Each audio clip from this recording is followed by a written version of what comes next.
Hello students, welcome to Recitals in-Depth. Herein, we will cover the international relations July 2024 current affairs topics in detail. The broader themes which we are going to cover are as follows.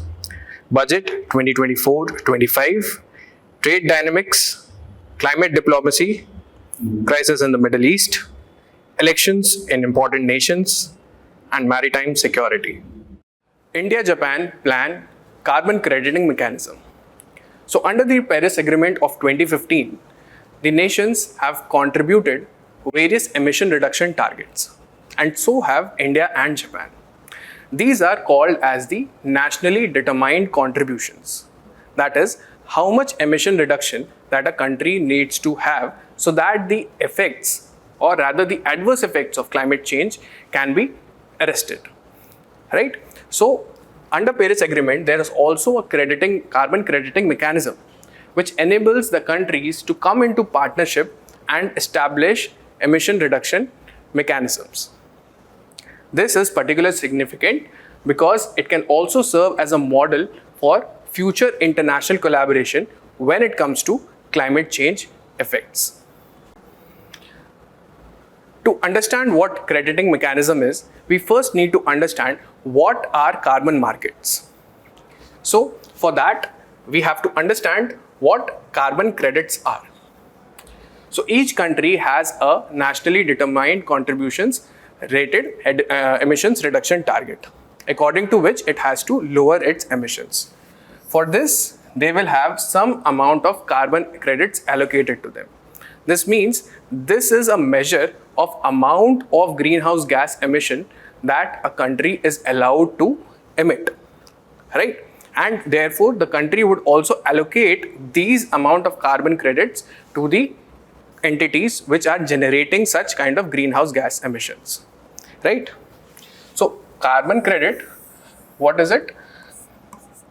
It is basically 1 ton of carbon dioxide equivalent that is generated by an entity, right? So what do we mean by carbon dioxide equivalent? The formula for carbon dioxide equivalent is, it is the global warming potential of greenhouse gas that is being emitted multiplied by the amount or volume of gas emitted, right? Now we have heard about the concept of global warming potential. We have a global warming potential when we have to analyze how much thermal radiation or how much heat a gas is absorbing with respect to carbon dioxide. Right? It is a ratio in which we analyze how much amount of heat is being absorbed by the respective greenhouse gases, and we multiply it by that amount. And this is what 1 ton of carbon dioxide equivalent, if it is generated, then this has to be converted into carbon credits form. So this is the unit of measuring the carbon credits. Right? So let us now understand what carbon markets are. Carbon markets enable carbon credits. That is, it will enable tradability of carbon credits. How so? Let us understand with an example. So suppose there are two entities. Let us call them emitter A, and there's another entity that is emitter B, right? So as per the nationally determined contributions, the country has allocated, say, this much amount of emissions cap on both of these emitters. That is, these are the only emissions that an emitter is allowed to have. Now, with respect to emitter A, suppose, say, this is the carbon emissions that it has within a year. This is the carbon dioxide equivalent emissions. And there is another emitter B which has exceeded what has been allotted as its share of carbon dioxide equivalent, that is the carbon credits allocated to it. Now this means that they are in deficit of carbon credits allocated to them, and this emitter A has surplus of credits, right? So what will happen? Emitter B will ask emitter A that, can I borrow for this year some of your carbon credits? I am willing to pay a price for it, right? So emitter A will offer its own carbon credits through a carbon market. This is what carbon market does. It establishes a mechanism between the surplus and the deficit credits holder so that they can meet their emissions goal, right? And the country can remain within its nationally determined contributions of targeting emissions reductions, right? So this is what the carbon markets establish. Now, is this allowed? Yes, it is allowed under Article 6 of Paris Agreement. Paris Agreement, under its Article 6, says that for reducing the carbon emissions by the countries, they can utilize the carbon market mechanisms, right? So it encourages international carbon markets. This is because there would be some countries which would require more number of emissions due to various reasons, right? For example, there are developed countries. Developed countries would be emitting at a higher rate, while the developing countries would be emitting carbon dioxide equivalent at a lower rate, and also would be pursuing climate projects that are creating more credits, right? So they can come into collaboration through a carbon market, and this is enabled by Article 6 of Paris Agreement. Now, is this mechanism something which is utilized? So if we look at the statement by UNDP, it says that 83% of NDCs, that is nationally determined contributions by various countries, have shown an intent to utilize such kind of a carbon market when it comes to their emission reduction target. So this is quite popular with the countries. Now further, let us understand what are the different types of carbon markets. So there are basically two types of carbon markets. One is the compliance market and the second is the voluntary market. What is the difference between two? Let us understand. With respect to compliance market, as the name suggests, it is a regulated market, right? So this is something which is based on the policies, whether at national level or international level or even regional level. So it is dictated by the policies. So what happens in the compliance market?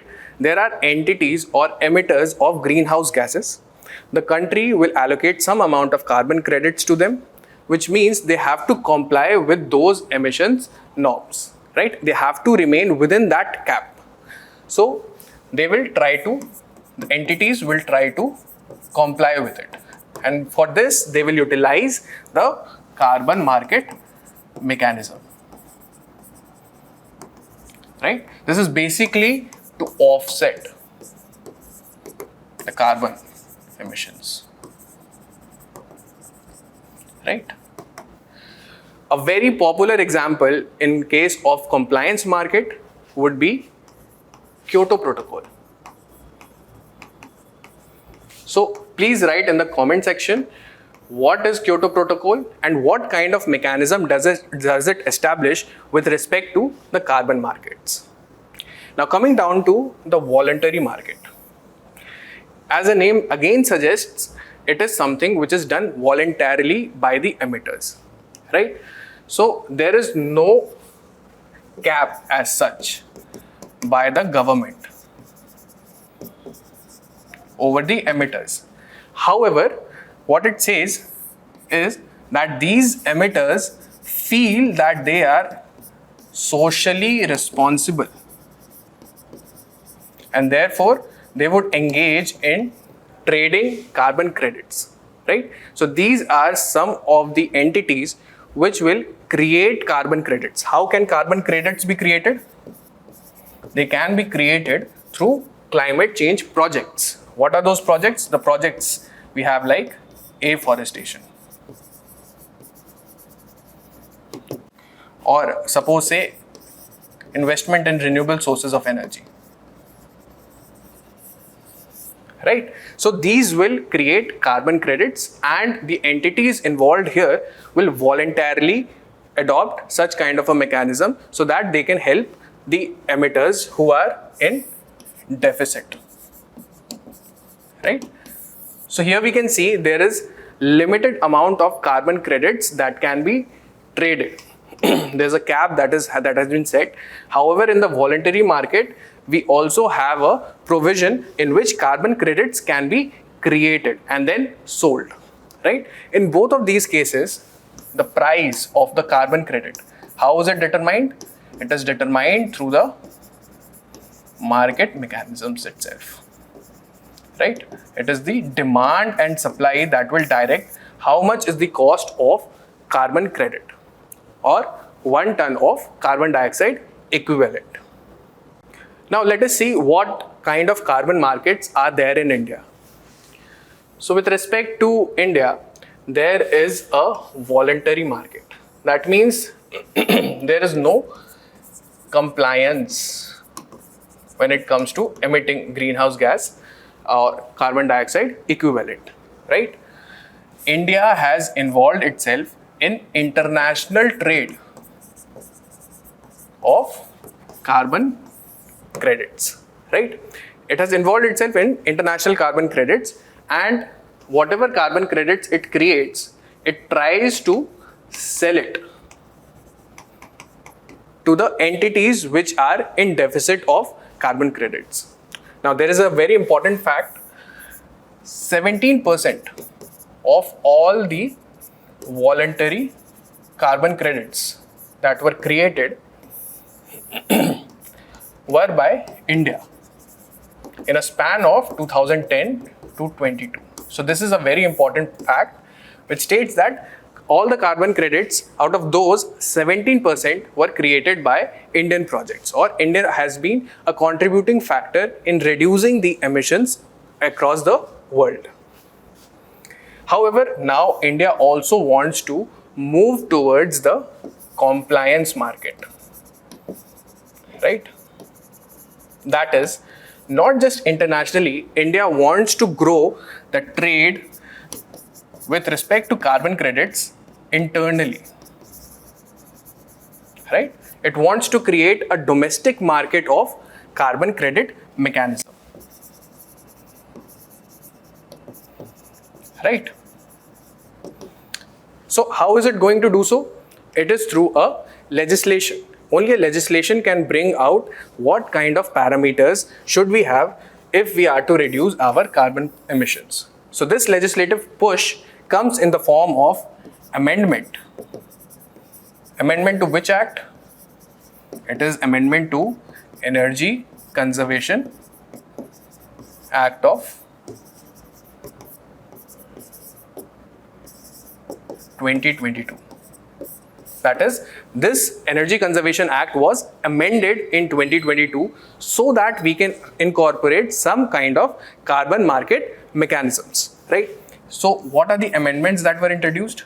Firstly, it said that there must be mandatory use of clean energy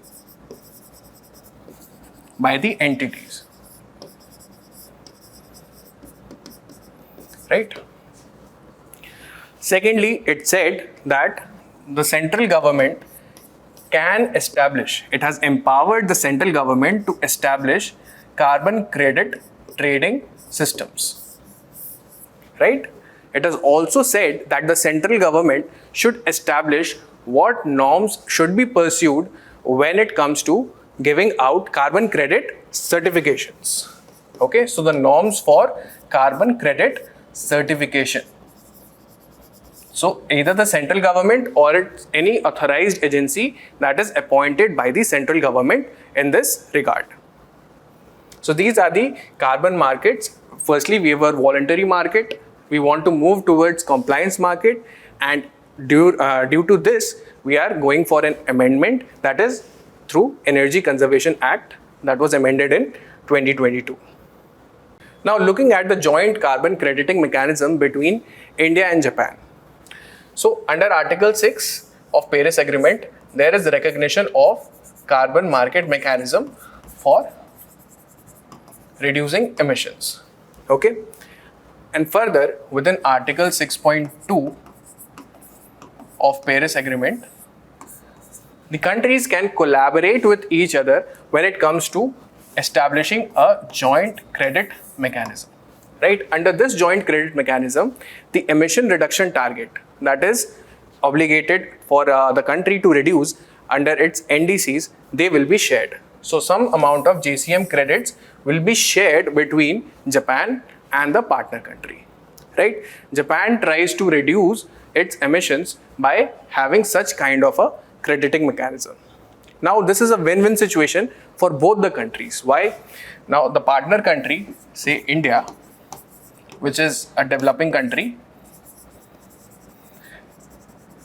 can indulge in some climate change projects, right? They can go for Aforestation, they can go for investment in renewable sources of energy, right? And for this, they would require significant amount of technology transfer. That is, they would require some amount of decarbonizing technologies and some amount of mitigation actions, some innovations within them, so that the emissions are reduced. Now, Japan will help the partner country by providing this intel. And also, JCM credits will lead to creation of carbon credits, right, through projects, right, projects that reduce the carbon emissions. So there will be a joint committee that will be established that will approve of the policy cycle when it comes to attesting what kind of projects can be put forward, right? So this is whole of joint carbon crediting mechanism that India and Japan have created under the Paris Agreement, right? One more thing that this kind of a crediting mechanism would serve is it will offer robust accounting principles, and it will avoid the errors of double counting. So what is double counting? Double counting means that if carbon emissions have been offset, suppose there is a climate change project through Aforestation that is taking place in the country, say in India, then this kind of a project will be added to its NDCs, that is NDCs of India. When this kind of a credit is sold to Japan, then Japan will also count it in its NDCs. So this leads to accounting principle error, that is double counting. So this can be avoided through such a mechanism. So what is the impact on India-Japan relations with respect to this? First, this enables a strategic partnership between India and Japan, that is environmentally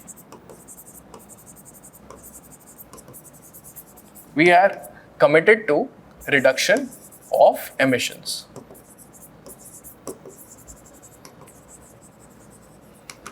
Right?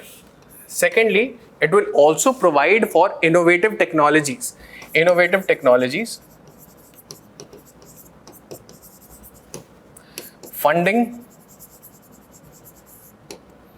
and also capacity building from Japan's side to India. Right? So this is how the strategic partnership would be further strengthened. Then there is clean energy partnership, that is mainly through having low carbon technologies. Right? India is on its path of development, and also it needs to ensure that social security has been taking place. That is, its citizens are living in a welfare society. That is why there has to be some amount of emissions. India has a per capita emission which is very low. However, it needs to generate more so that the social welfare is taking place, right? So this kind of a clean energy partnership will help it to invest in low carbon technologies. Low carbon technologies will effectively reduce the carbon emissions, and it will be a sustainable solution. Sustainable solution meaning that it will be economically wise, environmentally advantageous, and also look forward to social welfare. So this is what the clean energy partnership between India and Japan would enable through this mechanism. Israel military's Hannibal Directive. On October 7, 2023, Hamas raided the Israeli territories. And this led to a substantial death of 1,200 people and abduction of 250 people. Now, what followed was Israeli attack on the Gaza Strip. This further led to a death of nearly 186,000 people. It is alleged, because of such substantial number of deaths, it is alleged that Israeli Defense Forces had activated the Hannibal Directive. So let us understand what this Hannibal Directive is. So what is Hannibal Directive? The rationale is that Israel does not want to negotiate when it comes to abduction of its civilians and prisoners. It has had a past with respect to such kind of abductions. So the rationale is that a soldier who is captured, it is better that he would be gotten back through force. That is, a soldier is better dead than being kidnapped. Right? Why? Because such kind of a kidnapping would lead to certain kind of negotiations. That is, these prisoners of war would not be meted out with a good circumstances, and also there would be negotiations which can be unfavorable for Israel. Now, Hannibal Directive is stemming from a past. It is from the 1985 Gibraltar Agreement.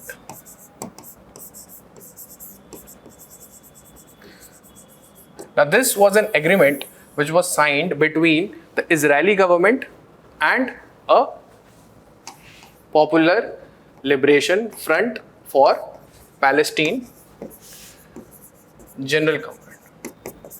So this agreement was signed, which had led to the prisoner swaps. Prisoner swaps, which means that Israel will release the prisoner of wars, that is having the members of this organization, and in return of the 3 Israeli prisoners that were abducted. Right? This was particularly a problematic situation because 1,150 Palestinian prisoners were to be swapped for 3 Israeli civilians.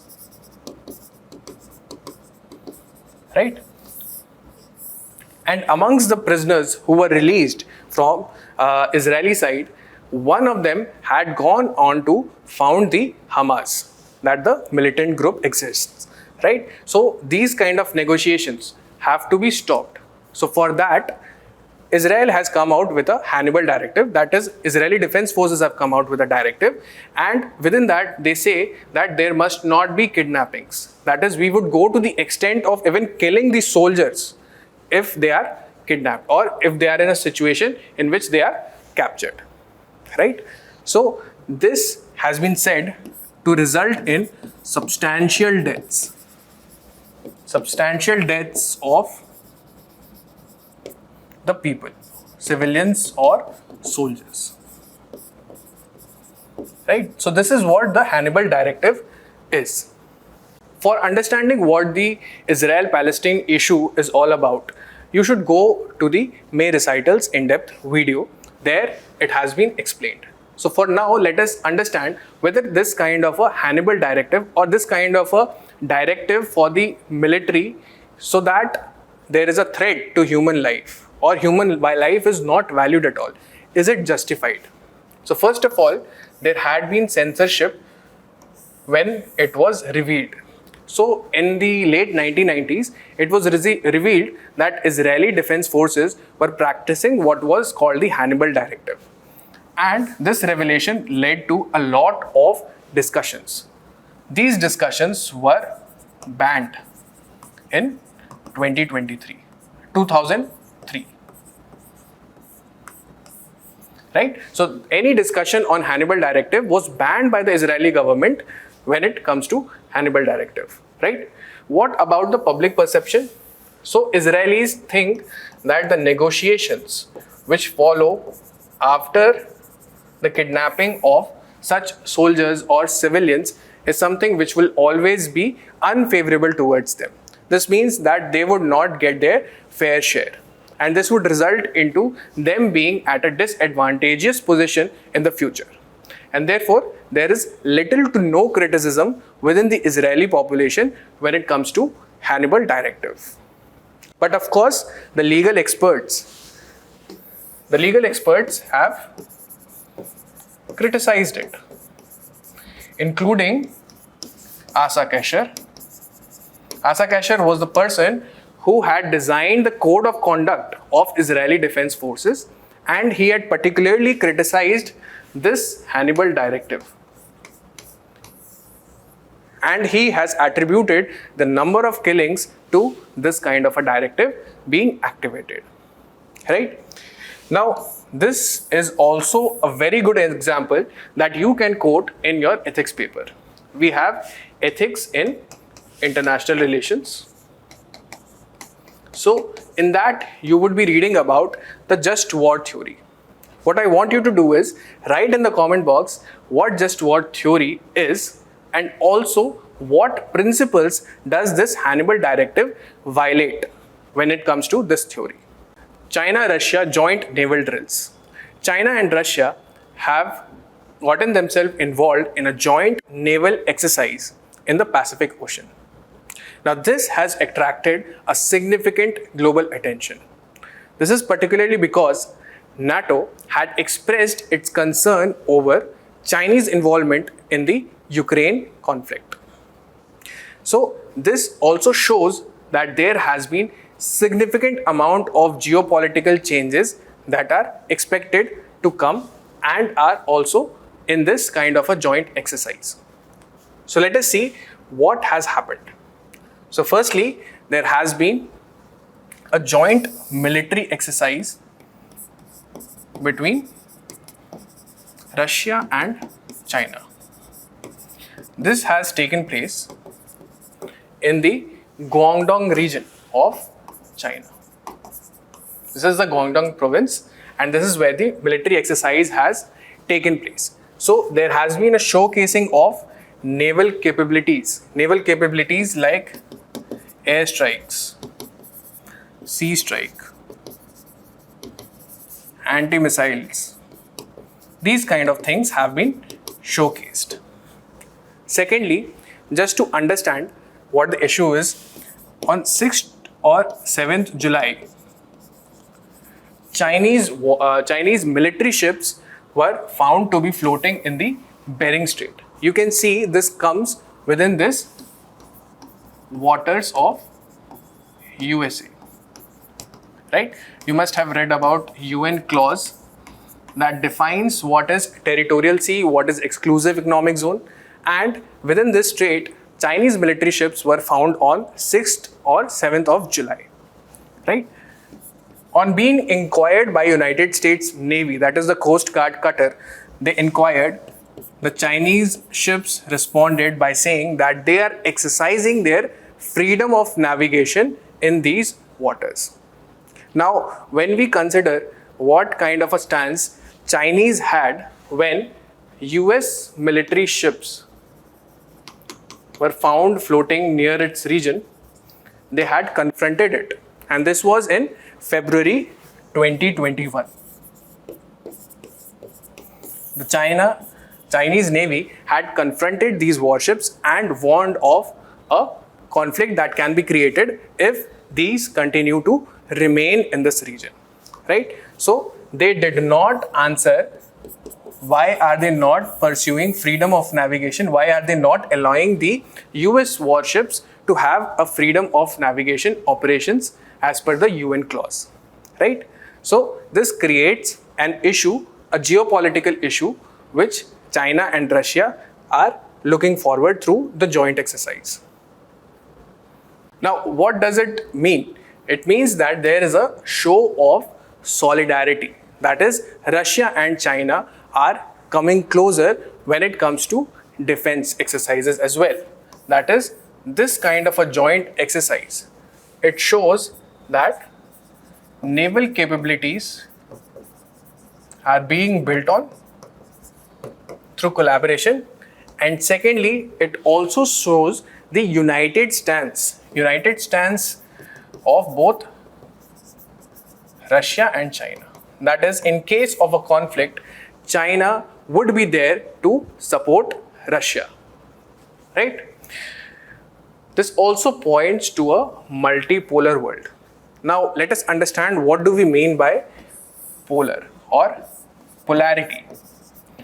So, polarity basically means how power is distributed in international relations, right?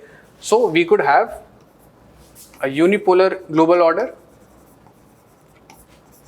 bipolar, or we could have multipolar, which means that power center is not just concentrated in one dominant entity, it is distributed throughout the throughout the international nations, right? So this is what polarity means. Now this kind of an engagement leads to balance of power, right? Now this is a concept that we need to understand. Whenever a country is being threatened, so for its survival, it will prevent the other state, the dominant state, from gaining as much military power as possible. So there are two strategies that can be utilized. So for pursuing balance of power, if there is a threat, then the states will either go for aligning with the threatening power,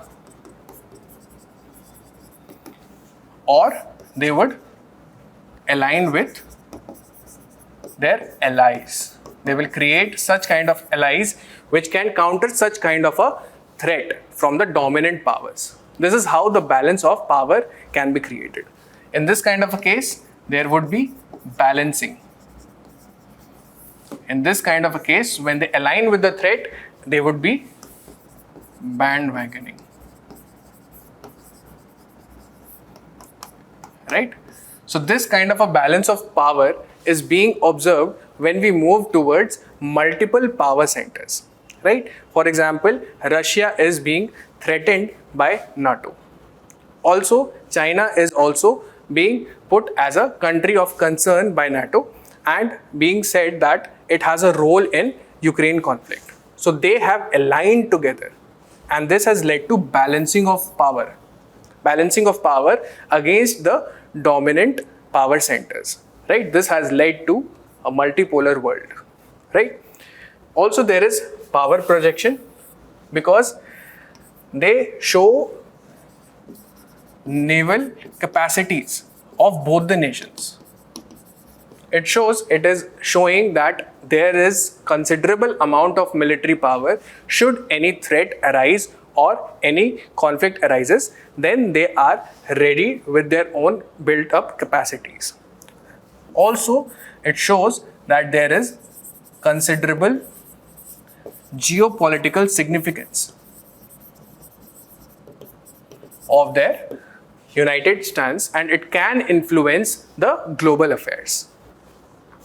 right? So this is the kind of power projection that this kind of joint military exercise is projecting. So what are the concerns of NATO? NATO is North Atlantic Treaty Organization. This was particularly created after the World War II and it consists of 32 members. There are 2 North American members, including United States, right? And within this treaty, there is Article 5. Article 5 states that if there is an attack against any of the member states within NATO, it will be considered as an attack against the whole organization. And they will retaliate with the same force if need be, right? So this organization has said that China is a threat to our security. It means that they are saying that China should refrain from having any kind of relations with Russia. They have themselves gone for cutting off the trade supplies and also gone for the Western sanctions when it comes to trading with Russia. Now they have also said that China should also refrain from doing so.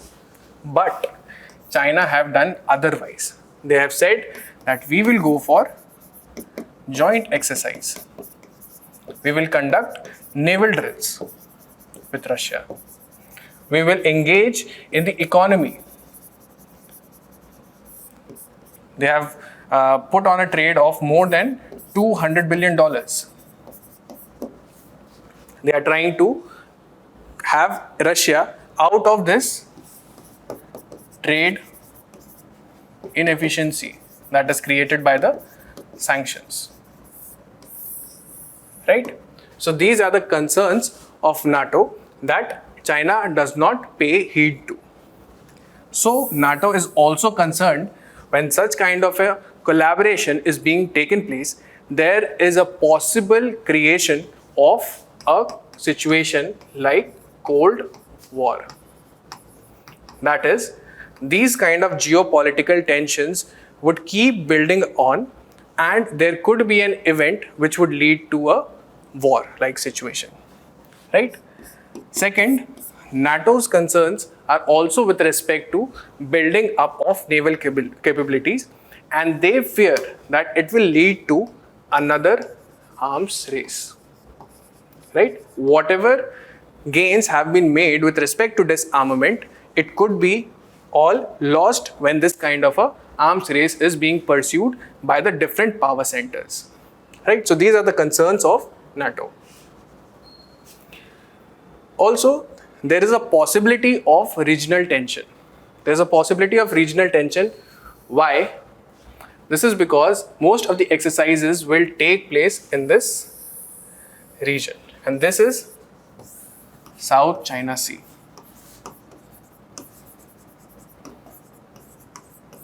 Right? So within this is a disputed territory. Because the Southeast Asian nations and China have been in dispute with respect to claims over these regions. And China claims that along this 9-dash line, this is all within the Chinese influence. Okay? And they claim it as part of their own territorial waters. However, it is disputed. That is, Paracel Islands, Scarborough Shoal and Spratly Islands. These are the ones which are disputed between China and the other Southeast Asian nations. There are nations like Vietnam, Philippines, Taiwan. These have said that these are the claims that they are contesting. Right? So any kind of military exercises in this disputed region of South China Sea would attract a significant amount of bitterness between the different nations of Southeast Asia. Secondly, with respect to Philippines, this is Philippines. US along with Philippines, they have signed a military agreement. That is, US will come to aid of Philippines if there is some attack or there is some conflict that Philippines is in, right? So US will be providing with the necessary aid in case of a conflict.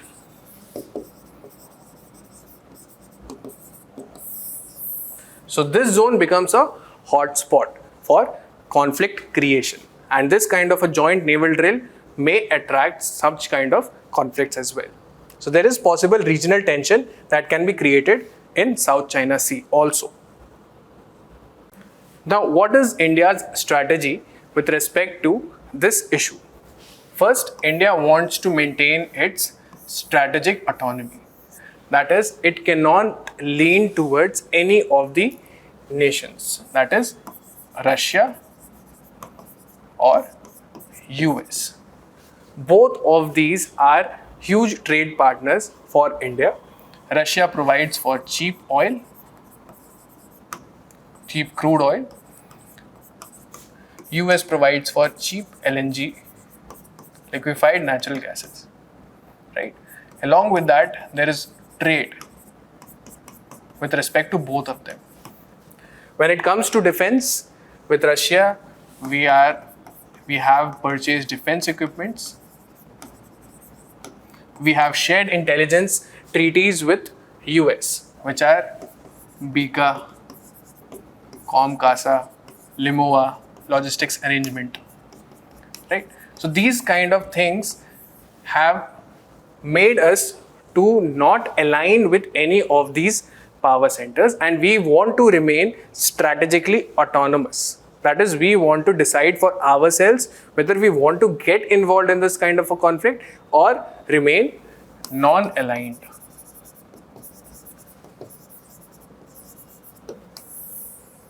Right? The second thing is maritime security.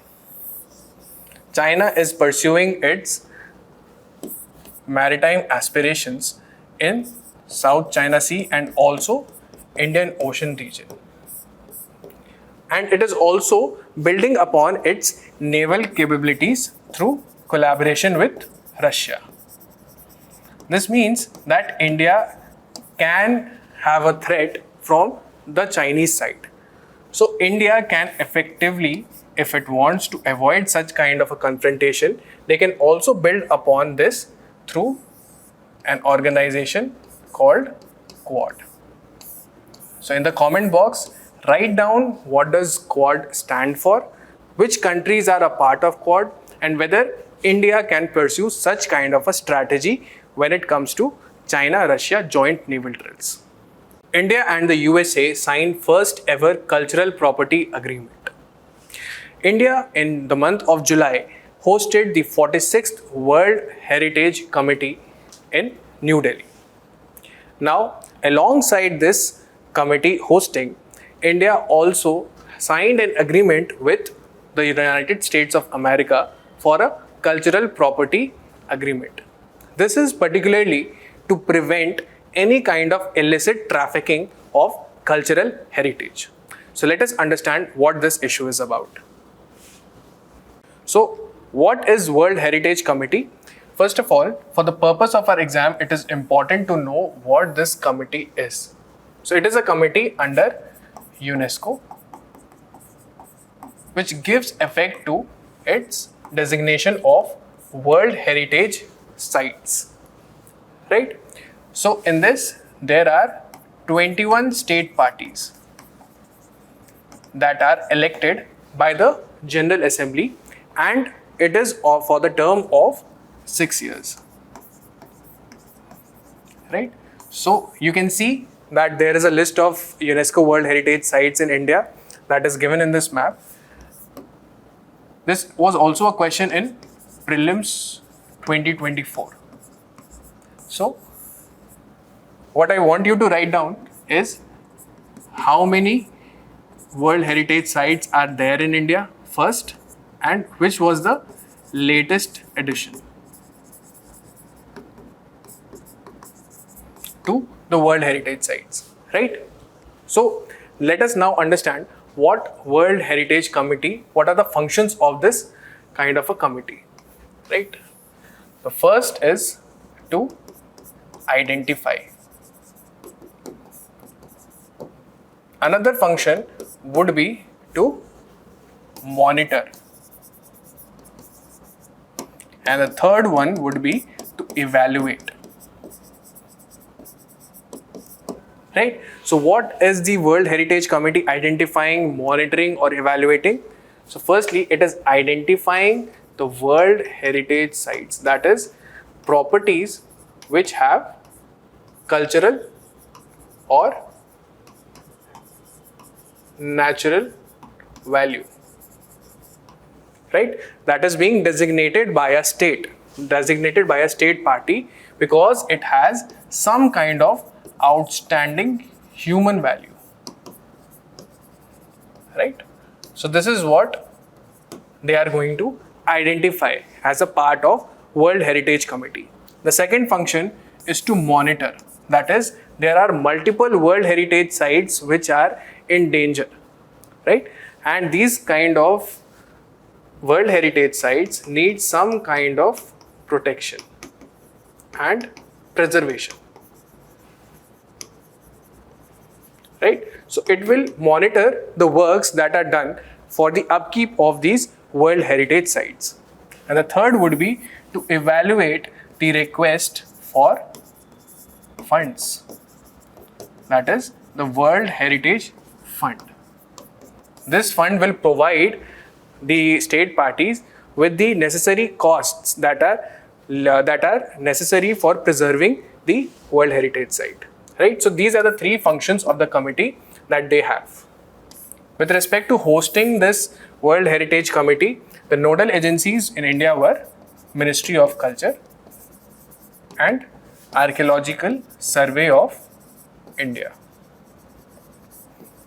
Archaeological Survey of India is an attached office of Ministry of Culture, right? So this much is about the World Heritage Committee. It is very important when it comes to the prelims part.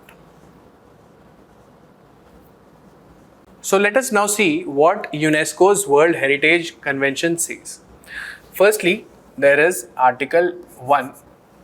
What it does is it defines what is a cultural property, right? So within this, it says that any property, whether on religious or secular grounds, is designated by the state parties of having special significance, then it can be regarded as a cultural property, right? And of course, this would be identified by the World Heritage Committee, right? So this grounds could be ranging from whether it has archaeological significance, historical significance, scientific, art, and so on, right? All of this is written in Article 1 of the convention. What does Article 2 say? Article 2 recognizes that there is a threat to cultural property, right? There is a threat to cultural property because of illicit trafficking, that is illicit import or export of the cultural heritage or cultural artifacts, particularly cultural artifacts. And it goes on to say that this kind of threat goes on to impoverish, or there is an impoverishment of cultural heritage if this kind of an illicit, illegal trafficking or smuggling keeps on taking place, right? This is what Article 2 of the convention says. Article 9 establishes a convention on means of prohibiting such kind of illicit trafficking.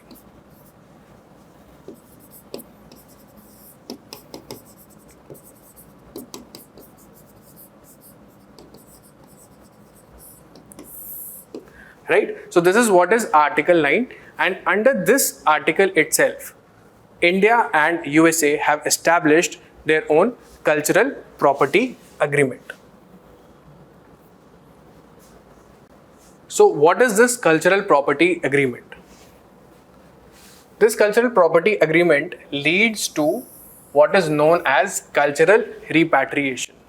What it means that US will return to India cultural artifacts, that is, objects which are important culturally and also with respect to constructing the rich heritage of India. This kind of property which is being illegally exported, imported, or if there is a transfer of ownership, then in such kind of cases, US will be obliged to return to India such kind of artifacts. This is what cultural repatriation means, and this is what has been signed under the cultural property agreement, right? The significance is, firstly, it safeguards Indian heritage.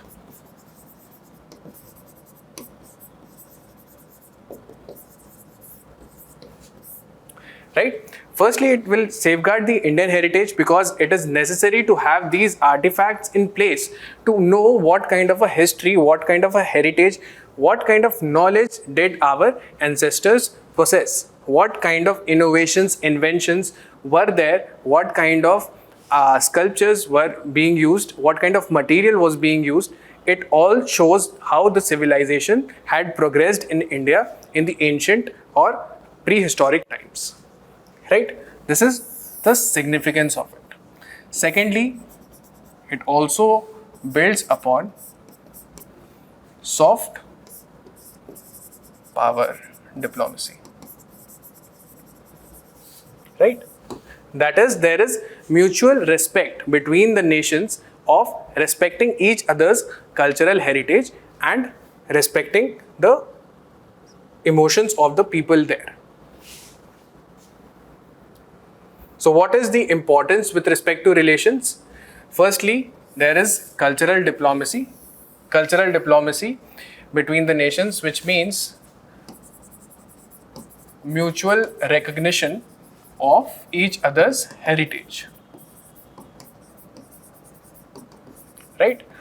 The US ambassador had called rightly this as a justified position because they want to return to India what is rightfully theirs and also make the global order of the rich Indian heritage that has been prevailing since the historic times. Secondly, it is also important because it creates cultural creative economy. That is, there is sustainable development in this regard. Why?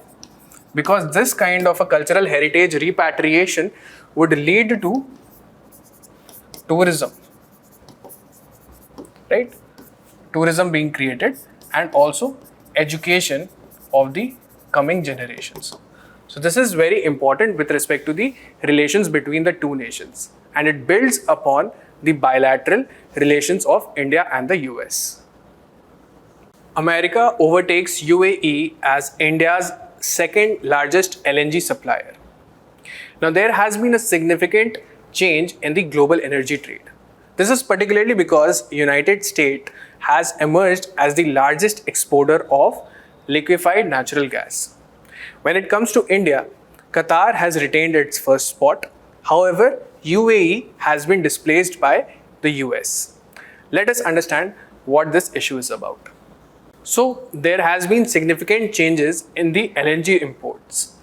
Firstly, US has displaced UAE.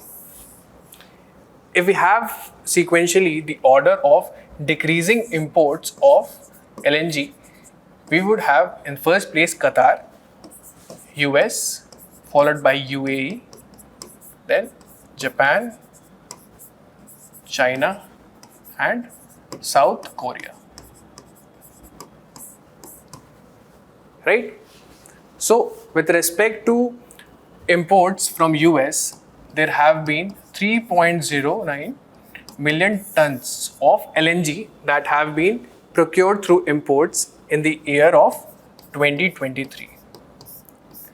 However, Qatar remains at the top, with India importing nearly 10.92 million tons of LNG from Qatar, right? So this kind of a dominance is already created by Qatar, and it has continued even in 2023. This has been continuing from a long period. Since 5 years, this kind of a dominance is being observed. Now, with respect to Qatar's continued dominance in the LNG imports for India, a significant issue is that 50% of the trade that is being conducted with Qatar from India, it is of the LNG supplies itself, right? It is about LNG being imported. That is the 50% of the trade basket that is between India and Qatar. For this kind of import strategy that has to exist, there are two things. One is the logistics cost, and the other is the supply cost. When we combine both of these, it becomes competitive with respect to the LNG prices across the world. Qatar is placed in close proximity with India. That is how it will lower its logistics cost. And also the supply cost, because of the abundance of the fuel, it will reduce the LNG prices, making India to be favoring an import from Qatar rather than the other countries like the ones in northern part of Asia, right? So particularly we would be importing from Qatar, UAE, right? Also, there is changes in LNG imports because of India's targets. That is, India wants to move towards a greener fuel. That is, we want to establish what is called as the gas economy, right? Gas economy. Presently, if you see, there is just 6% in energy mix. Only 6% of it is LNG, right? So India has a target that it wants to achieve 15% of LNG fuels within its energy mix by 2030. 2030, we should achieve at least 15% of LNG in our energy mix. So this kind of a target also leads us to start importing higher quantities of LNG and finding which countries would also offer it at a cheaper price, right? So this is a significant change that we observe when it comes to targets. Now, with respect to greener fuel, let us understand what a natural gas is. Natural gas is predominantly methane, right? And what is LNG? LNG is liquefied natural gas, which means that natural gas has to be super cooled to about minus 162 degrees Celsius. Once it is liquefied, it is then loaded into the cargoes and transported through the shipping trade routes, right? Once it arrives at the terminal, that is LNG terminal at the destination nation, then it will be regasified, and then through the gas pipelines it would be distributed to the respective entities, right? So this is the purpose of liquefying the natural gas, right? Now, what are the advantages? Why do we call it a greener fuel? So let us understand what is the advantages which we have when it comes to environment. Now, with methane, there is a higher global warming potential. When we compare it with the global warming potential of carbon dioxide, methane has a 25 times higher global warming potential than carbon dioxide. However, the advantage here is that its lifetime in atmosphere is quite low. It is lower as compared to carbon dioxide. So definitely this would be flushed out of the atmosphere at a faster rate. This makes this fuel more greener. That is, it is not a green fuel, but it is a greener fuel when we compare it to crude oil, that is usual conventional sources of energy, or coal, right? The second most important thing is also the economics part of it. Economically, it is something which is cheaper than crude oil. And within its trade basket, India imports 83% of crude oil, effectively making it import dependent on a fuel that is environmentally harming and cost is also high, right?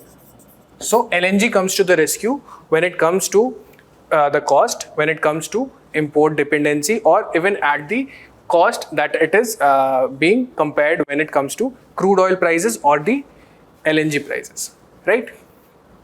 With respect to global LNG markets, there have been again significant changes. One, the markets have two types of things. One would be spot market and the other would be long-term contracts. When it comes to India, spot market is something which fluctuates on a daily basis. That is, there could be some event that would drive up the price of LNG. And that is why India tries to engage in long-term contracts so that there is hedging of the risk that is involved.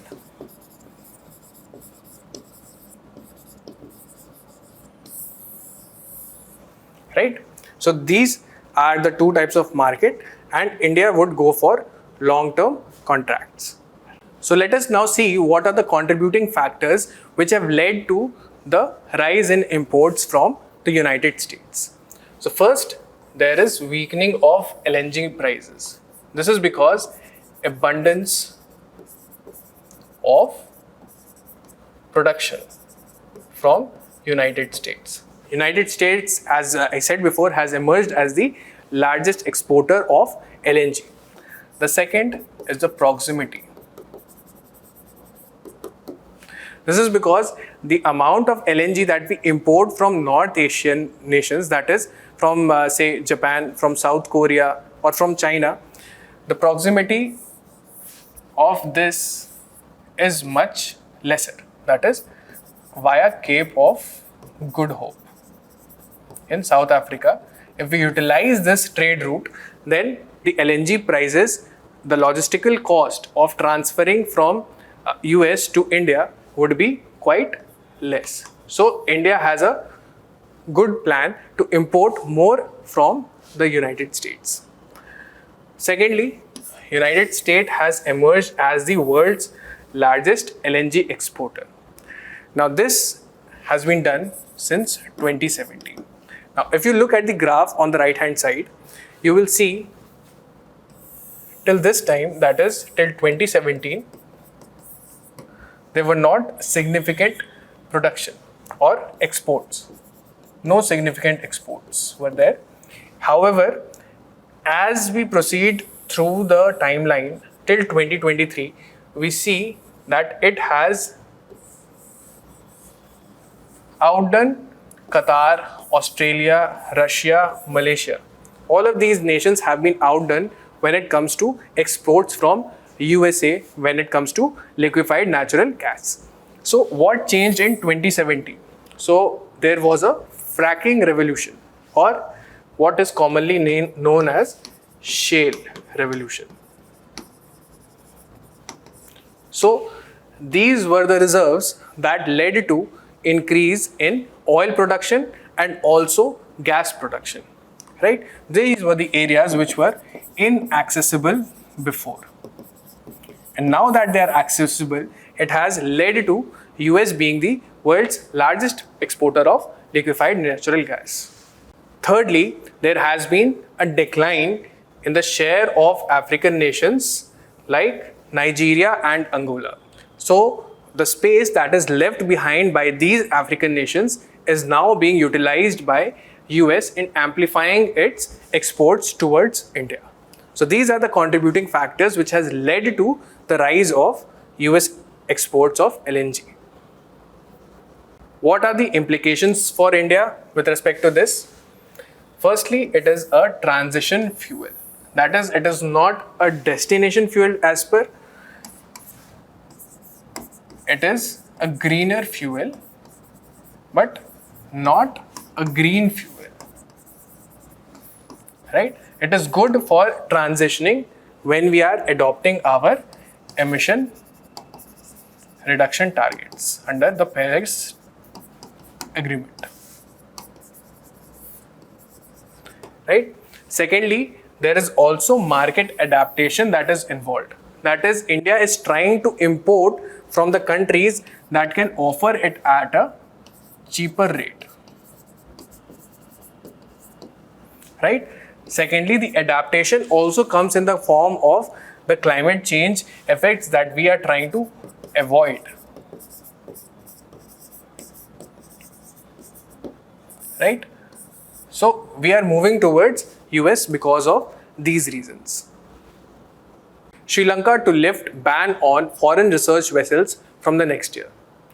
Now this comes as a concern for India because this nation, Sri Lanka, is a prominent, significant nation when it comes to security of Indian Ocean region. And the cause of concern is particularly when hostile states like China, they are docking at the ports of Sri Lanka through their foreign research vessels. So let us further understand what this issue is about. So firstly, why Sri Lanka has banned FRV in the first place? Why it had done so? So as you can see, from 2023 onwards in August, there were research vessels, Chinese research vessels that were docking at ports like Hambantota port and the Colombo port, right? Even August 8, you will have this kind of a research ship by Chinese that is docking in the port again. Then December 2, then December 19. So these kind of a foreign research vessels, Chinese foreign research vessels, were seen to be docking at ports of Sri Lanka, Hambantota and Colombo, right? So having this kind of a surveillance within Indian Ocean region was a cause of concern for India, and along with United States, India raised this concern to the Sri Lankan authorities, right? So from January onwards, in January 2024, Sri Lanka went for banning of foreign research vessels from docking in its ports.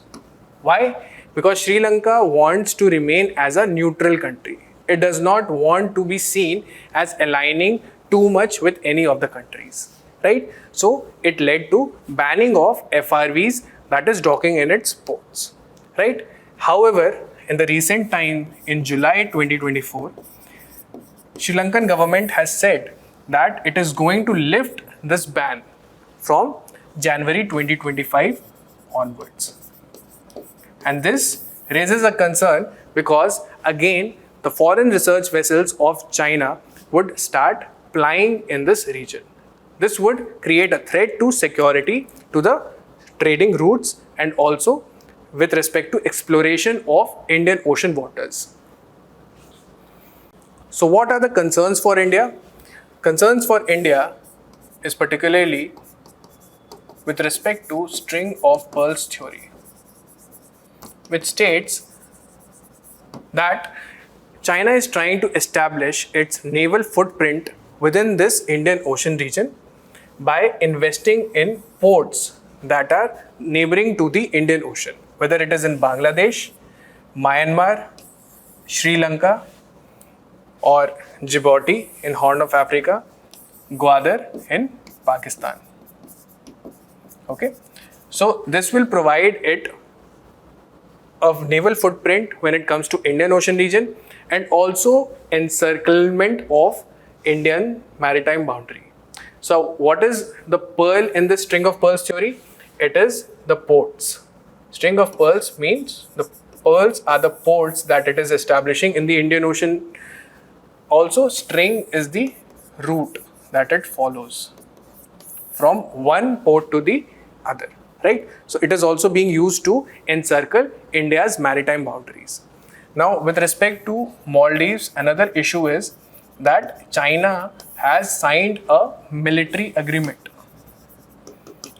which says that in case of a conflict, China would provide for military assistance to Maldives without any cost. That is, Maldives do not have to incur any cost when it comes to conflicts, right? And China would come to its help. And we have also seen that China has launched its research vessels. It has floated in this region of Maldives as well, right? So when we come back to this map of string of pearls theory, we see another pearl is being added to this kind of encirclement, right? So this raises quite a big concern for India, because these are where the trading lines are, trading routes are, and also these are Indian Ocean region, which is important when it comes to maritime security, right? So this is the concern for India. As a counterbalance to what is being created by China in Indian Ocean, there have been multiple investments made in Sri Lanka as to counterbalance such kind of an effect. With respect to India, last month in Colombo port, there was Maritime Research Coordination Center that was established, right? With respect to Japan, there were vessels that were exploring and performing underwater surveys. Those were allowed by Sri Lanka in the ports of Sri Lanka. United States have invested in Developmental Finance Corporation that is required for development of ports, right? So these are the investments that are made in Sri Lanka, and this will serve as a counterbalance to what the Chinese are trying to do, because this kind of an exploration would lead to utilization of such kind of information in case of a maritime conflict, right? So there has to be some kind of counterbalance at it, and it comes from the investments by these countries. UK general elections 2024. In these elections, there was ousting of the former Prime Minister Rishi Sunak. For the purpose of our exam, it is important to know about the governance system of United Kingdom. So let us have a look. Firstly, there are two political rival parties that are there in United Kingdom. These are the main political rivals. One is the Labour Party and the other is the Conservative Party. This is the party to which earlier Prime Minister PM Rishi Sunak belonged to. Now this Conservative Party is also known by the name Tories, right? And it has remained in power for a very long time, 14 years, right? As compared to the Labour Party, they have different set of ideologies when it comes to policy making, whether social, foreign, etc., right? So they are having some kind of ideological differences with respect to Labour Party, and they have been in power for 14 years, right? Now Labour Party this time has won the majority, and its party leader, that is Keir Starmer, he has been appointed as a Prime Minister because he has been the leader of the majority party in the parliament, right? So this is what you should know for the purpose of exam.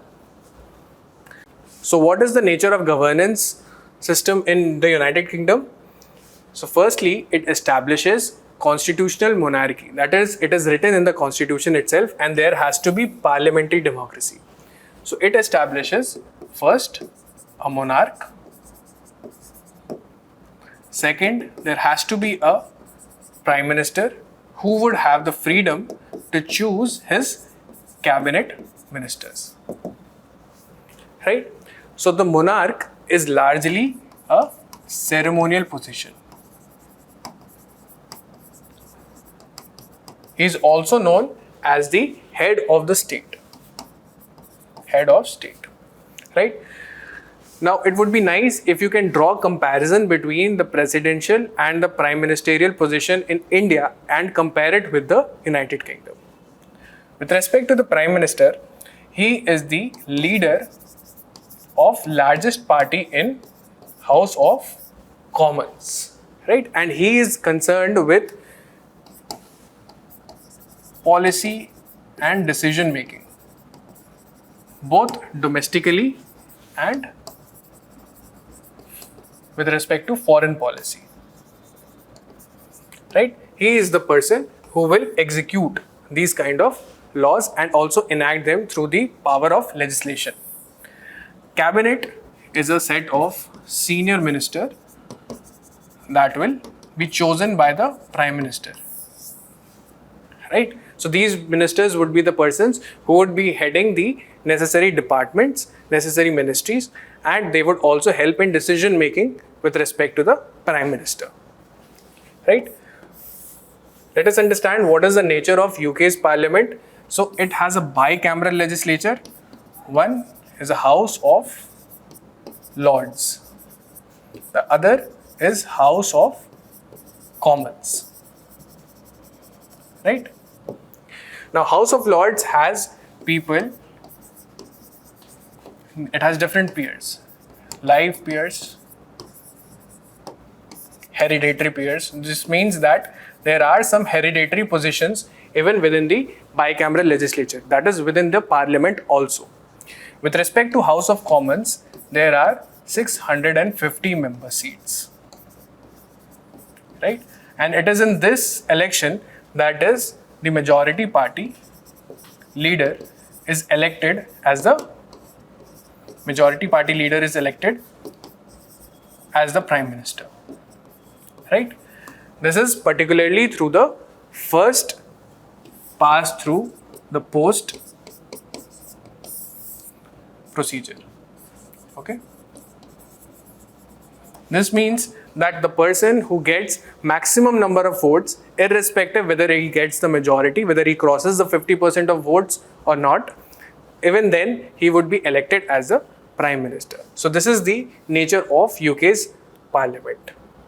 With respect to Indian diaspora, an important fact which can be useful for your mains exam is that the Indian population in UK is close to 2.5% of Indian population,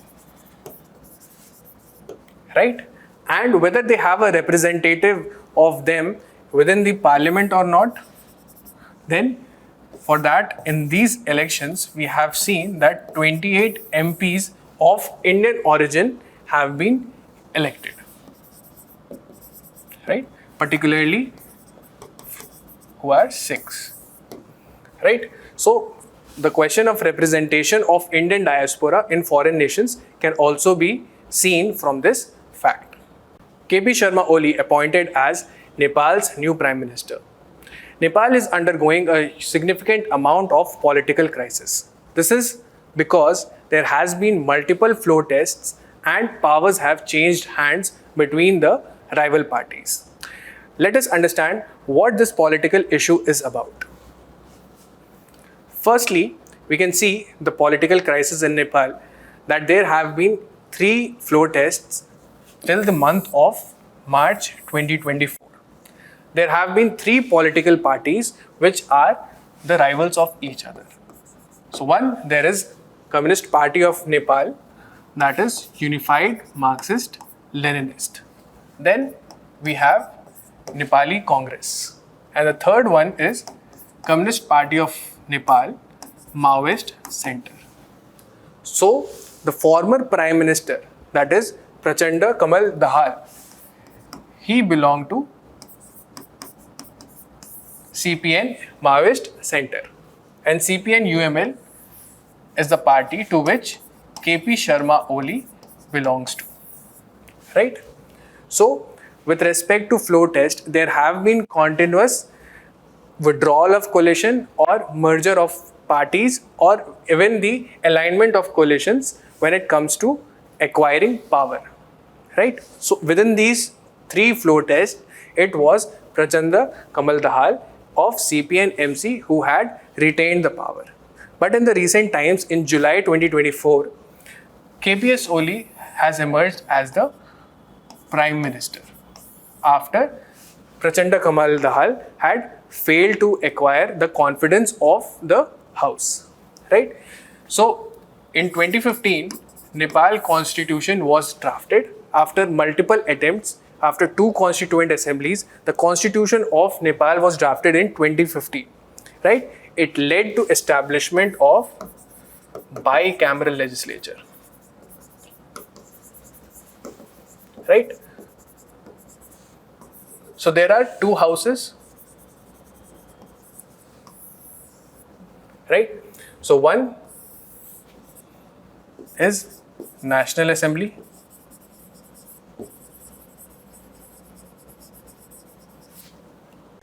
and the other is House of Representatives. So House of Representatives has 275 people, right? And National Assembly has 59 people, right? 59 member of parliaments that can be seated, right? However, the constitution says, the Nepali constitution under its article 100 clause 2, it states that there has to be a flow test that has to be conducted to ascertain the vote of confidence for the Prime Minister whenever there is a split in the party or whenever there is a coalition that is breaking up, right? So with respect to this kind of a provision, there has been multiple flow tests that have taken place just due to political differences between the parties and breaking of coalitions, right? So with respect to 275, there must be 138 seats out of 275 so that the vote of confidence can be assured, right? However, in the recent time, it is CPN UML leader KPS Oli who has acquired this position of Prime Minister, while earlier it was Prachanda Kamal Dahal from CPN Maoist Center. So what are the implications for Nepal? Firstly, it is of grave concern that in the last 16 years, Nepal has had 13 different governments, right? This points to the political instability that has persisted in the country for a long amount of time. Even after the constitution was drafted in 2015, the political crisis has continued.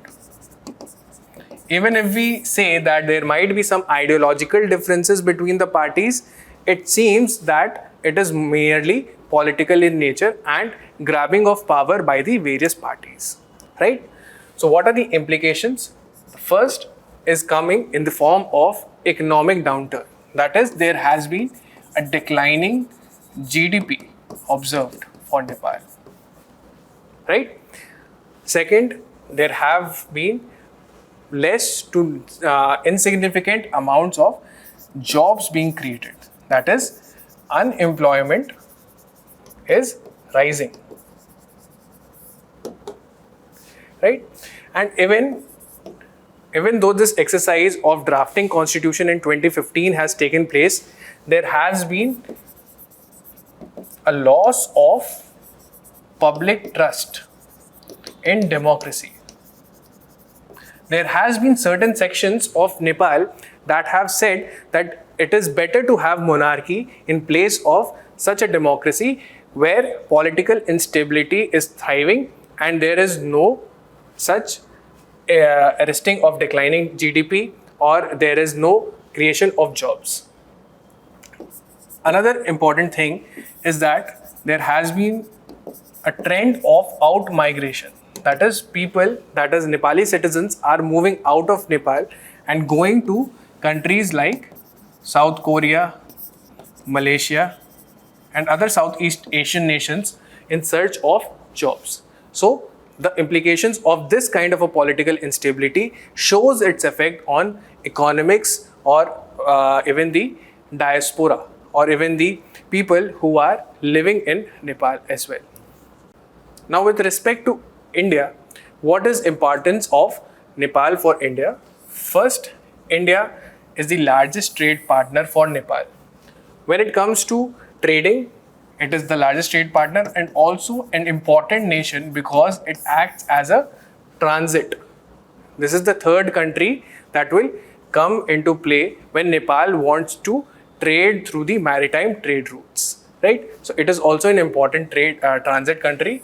Secondly, there is cooperation in disasters. India has offered humanitarian assistance during the disasters time, particularly in the 2015 Nepal earthquake. India was the first responder to such kind of a situation in Nepal. There is considerable people-to-people contact, whether you can say on religious terms. Even with respect to diaspora of Nepal, in India, there is nearly 80 lakh Nepalis who are residing and having access to job. There is considerable remittances from Nepal to India that amounts to nearly $3 billion. So this is quite an important neighborhood nation for India, and therefore we can expand it on these kind of categories. So how does it impact India or Indian interests? Firstly, KP Sharma Oli, the person who is in power, who is elected as the new Prime Minister of Nepal, has a hard line stance towards India, right? Particularly after the alleged blockade in 2015. 2015 blockade by India, it was something that was not established, it is only perpetrated. But using this issue, he had created a political image out of it, and he had been touted as a nationalist. He also has been inclined towards the Chinese, and therefore it could create issues for Indian interests.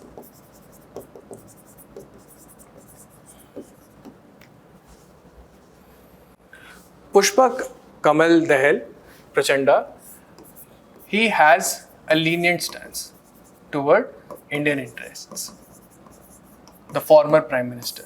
So it will impact with respect to the policy that Nepal wants to have with India.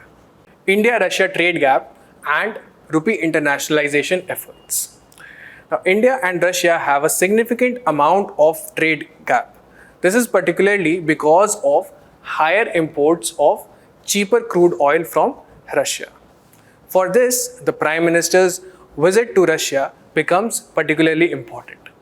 This is because they are trying to establish an agreement in which the trade should reach to $100 billion by 2030. Now, let us understand this issue. So, what is the reason behind this trade gap? As you can see that the exports and imports to Russia and from Russia, they were quite on the similar lines, except when this financial year occurred, that is in 21-22, right?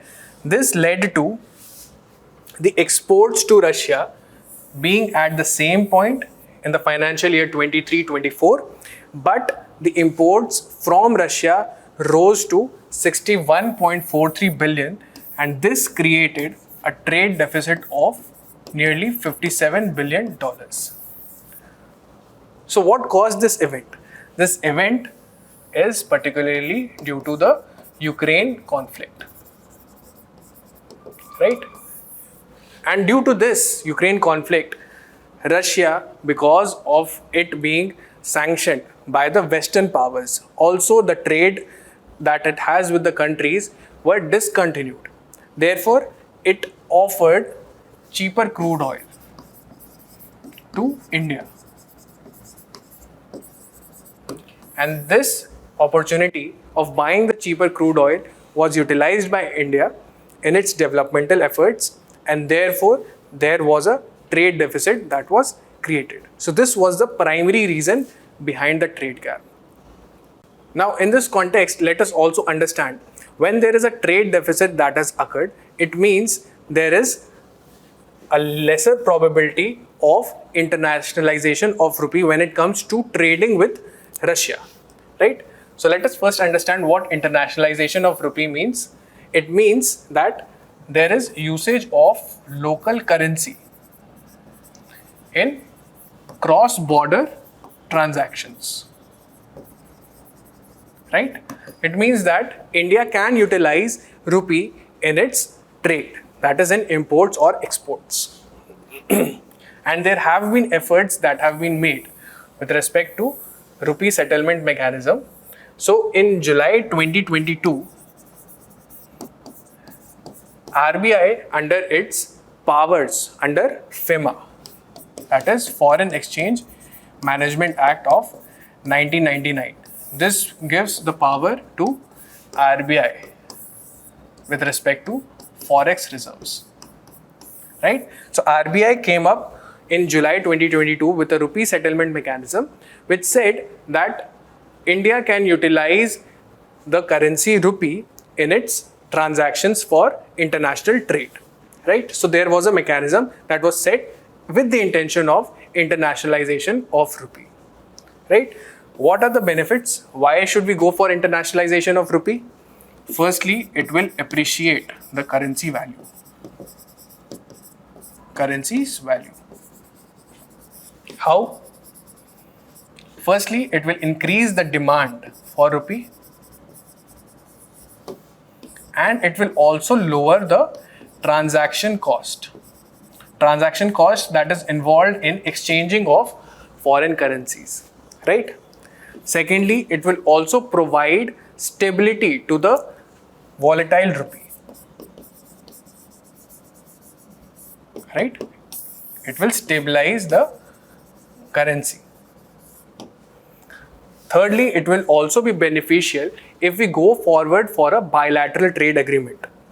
Then, if we have if the rupee is internationalized, which means that such kind of bilateral trade agreements can be signed much easily and we can have favorable terms of trade. Right? So these are the benefits which we can derive from the internationalization of rupee. Now, what are the challenges to rupee internationalization efforts? The first is there is a trade gap. There is significant trade gap when it comes to India. So as shown in the previous slide, there is a $57 billion trade gap between India and Russia. That is, there is trade deficit. And there is also a preference for yuan, that is the Chinese currency. Why? We can observe it from these facts that it is the most sought after currency on Russian stock exchange, right? Also, with respect to trade with China, it has peaked to $240 billion two-way trade. That is, Chinese have capitalized on the opportunity that Western companies are now exiting from Russia and there have been sanctions by the Western powers. So China understands that Russia has very less number of players in the global order to trade with, and this has been utilized by China. So definitely Russia would be left with more currency of China. Thirdly, yuan is much more stable than rupee, right? It is much more stable than rupee and ruble as well.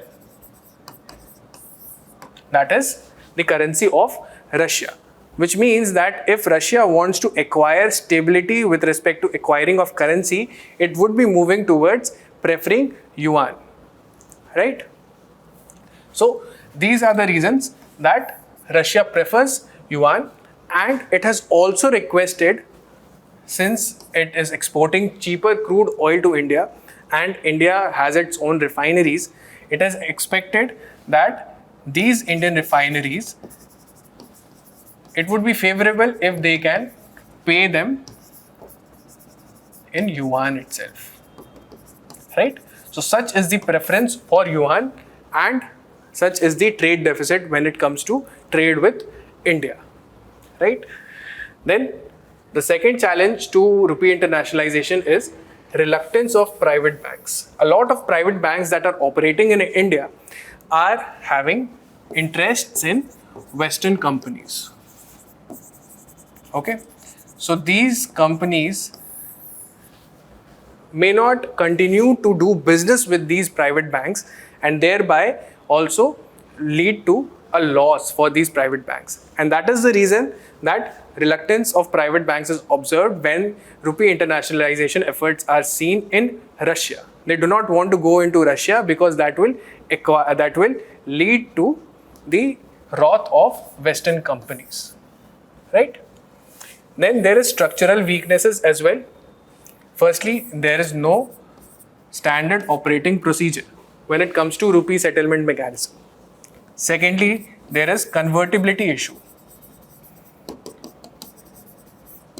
That is, we have current account convertibility, however, we do not have full capital account convertibility. That limits the amount of money that can be traded with respect to capital account, right? So these are the structural weaknesses, apart from the fact that there is less awareness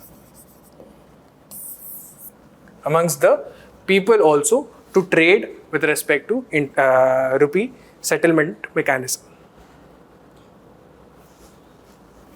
So what is the way forward? One is Prime Minister Modi's visit, particularly to resolve this kind of an issue. We want to have $100 billion trade by the year of 2030. We have also signed industrial cooperation agreement so that we can establish collaboration between important manufacturing sectors, right? Apart from this, India is also in negotiation to be included in Russia-led Eurasian Economic Union. This comprises of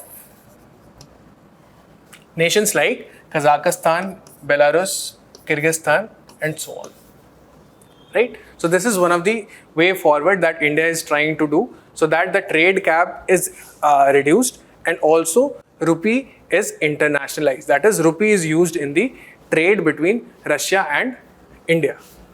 Then there can be full capital account convertibility. Also, there can be a developing standard operating procedure for the rupee settlement mechanism. So, utilizing these way forwards, we can hope to internationalize rupee and also reduce the trade gap. South Africa's new law on climate change. With respect to the Paris Agreement and the nationally determined contributions, South Africa also has its set of emission reduction target. Because of this, it has come forward with a legislation which will have climate change as a priority. This is to reduce the adverse effects of the climate change. So let us have a look on this issue. So what is the recent legislation that South Africa has enacted? So South Africa President has enacted climate change bill. Okay, it has certain conditions. First, there is mandatory emissions reductions, right? That is, every emitter has to go and reduce some amount of emissions that it is generating, right? So this is particularly for the fossil fuel industries and coal industries. right? There is a cap on emissions that you can produce. That is, you will have to, if you are producing emissions beyond that cap, then you should effectively reduce it, and that is mandated by the law itself. Then we have climate adaptation plans. This is particularly by the local government. That is, local government have to put in mitigation plans so that whatever adverse effects are created by climate change, they can be addressed effectively. The third thing that this climate change bill is set in is the just transition effort. Just transition framework means that no one should be left behind while we are pursuing the goal of addressing the adverse effects of climate change. This means that people, development, environment, all have to be taken together. This means that there must not be high cost of technologies. Such high cost will reduce the poorer nations' capability of addressing climate change, right? So this is the just transition framework that South Africa has included in its bill. Now, how is India addressing climate change? So the existing framework is just in the form of schemes. For example, we have National Action Plan on Climate Change. However, there is no comprehensive legislative framework that we have for climate change. So there is no such existing legislation, right? Secondly, there are related legislations, that is, climate change is being included in various policies. For example, National Forest Policy 2018. This was the draft policy. They were including climate change within it, right? Then with respect to environmental impact assessment, or with respect to Environmental Protection Act 1986, Environmental Conservation Act. So all of these have some amount of addressing the effects of climate change. However, there is no legislative framework that is comprehensive in nature. Now, it is also important that India addresses it through a legislation, because there has been a Supreme Court ruling in April 2024. So, Supreme Court has said it is a fundamental right of the citizens, that is under Article 21 and Article 14. It is important that the individual are not subjected to the adverse effects of climate change. So this points to the necessity of creating a legislative framework like South Africa. So that is all for the recitals for international relations for the month of July. Thank you.